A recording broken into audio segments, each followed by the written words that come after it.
What's up guys, and welcome back to another video. Today I'm bringing you part 6 of What If Goku Was in Naruto, or What If Goku Was in Naruto Shippuden. Yes, we're going into Shippuden in this What If finally. But before we begin, I want to tell you to join my Discord server. It has lots of amazing people in it, and I highly recommend that you check it out.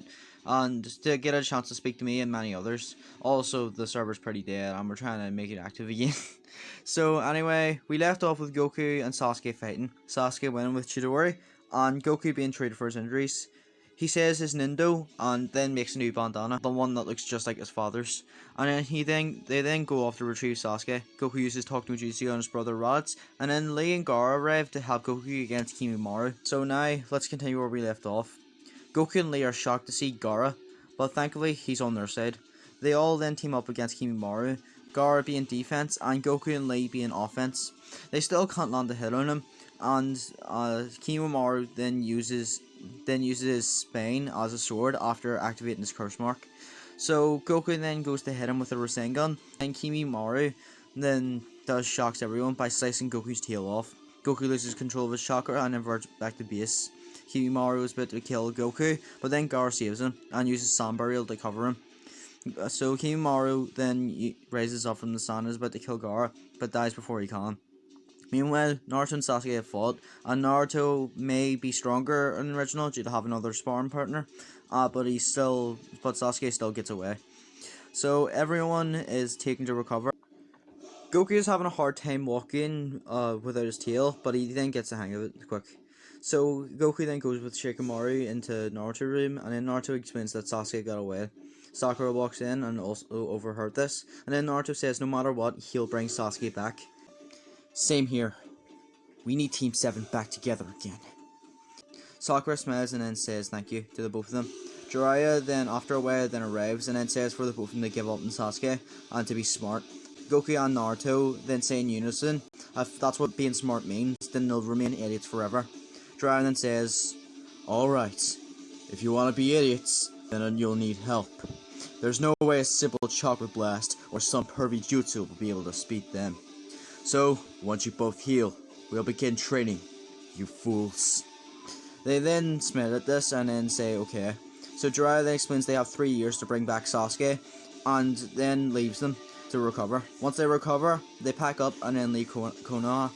So 2.5 years pass, and during this time, lots has happened. Gaara has become the Kazekage of the Hidden Sand. Goku and Naruto have actually learned a new jutsu from Jiraiya, which requires 2 people to use. Once used, it increases both their power by multiplying both of the 2 separate people's strengths together. And then to use it, you need to do some strange stunts symmetrically. This is something called the Metamorn. You know where I'm going with this. So Sakura has been training under Tsunade, and things have been pretty peaceful. Konoha and his friends have become Genin, and they're chasing around a cat, trying to bring it back to its owner. So during this, Goku and Naruto finally come back home with Jiraiya.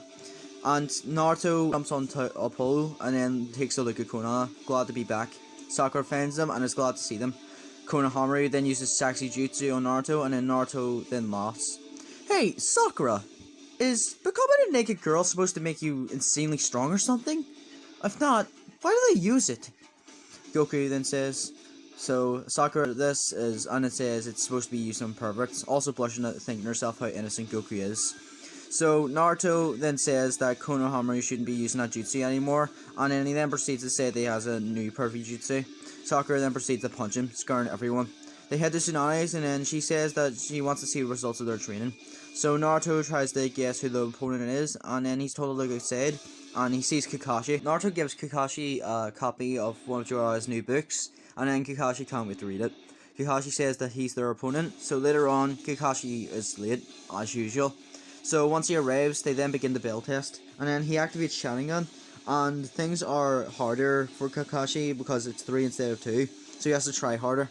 So he then vanishes, and then Sakura then punches the ground, breaking it open, showing Kakashi. Naruto is shocked and terrified. Same for Goku, but he also finds it attractive, sort of. So then Goku and Naruto then look at each other and then nod. And then they then jump away and then say they're going to blow away Kakashi with their next new jutsu. So they then jump back and then say in unison, Fusion Ha. And then their index fingers connect and both explode in a puff of smoke, and then one being remains. He then flips towards Sakura and then Kakashi yelling, "Alright," or as Vegeta would say, "Yosha."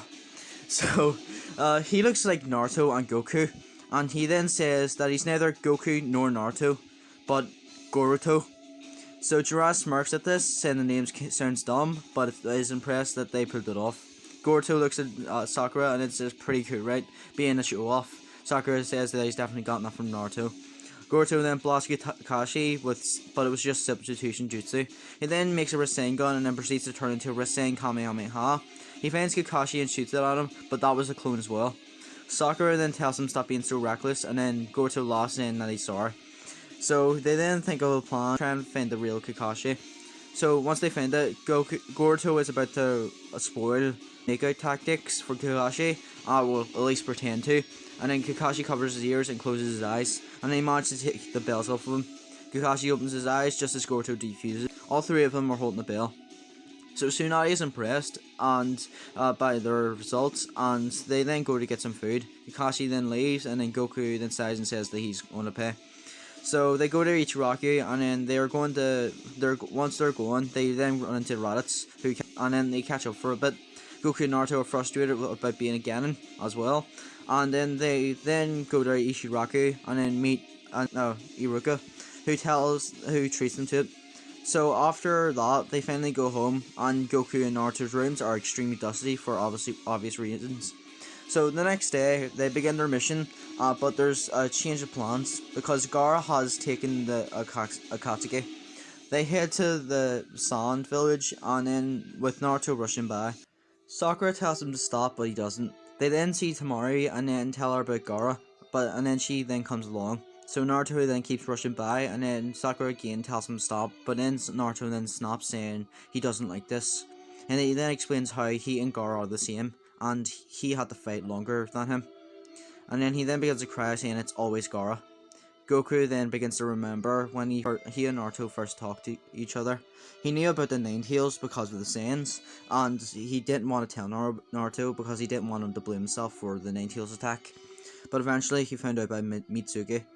So Goku then catches up to Naruto, followed by Sakura, and then Sakura then asks Goku about Itachi and the Saiyans. The Saiyans didn't want to work with him, but Vegeta was the one who stepped up.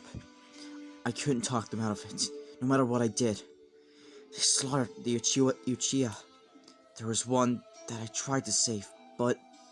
Sakura says sadly, it was an Uchiha you tried to save that day, wasn't it? Goku says nothing. She then says the closer they get to the Akatsuki, the closer they get to Itachi and the Saiyans, and the closer they get to Orochimaru. So they then reach the Hidden Sand, and Baki explains everything. So they then head off to the Hidden River Village, and Lady Chiyo goes with them. They're almost there when they run to Itachi. It's about time you came with me, Naruto. He's not going anywhere with you. You hear me? Goku snaps. Kakashi gets ready to fight Itachi, but he then creates a shadow clone, but Naruto then Rasengans it. He then puts Naruto in a Genjutsu, and knowing Goku will try to attack, he then puts him in a Genjutsu too. He then makes him fight a clone of himself, inspiration from Dragon Ball Shippuden. But Sakura frees him and Naruto, and things remain relatively the same as Itachi then retreats. They then reach the Hidden River and then meet up with Team Guy. They then go to take off the 5 barriers, and then Sakura then punches the thing blocking them from getting in, and then they get through. That's when they run into Sasori and Deidara. So Naruto then goes after Deidara, and Kakashi tells Goku, Sakura, and Chiyu to handle Sasori. So he then goes into his true form, and then they then begin to fight. And that's where I'm going to leave off for now. So this is also how far I am into Naruto during the reading of the script. Anyway, I hope you enjoyed this part, and please subscribe if you did. I'd really appreciate it if you could. So thank you all for watching, and I'll see you all in the next video. Peace out, guys.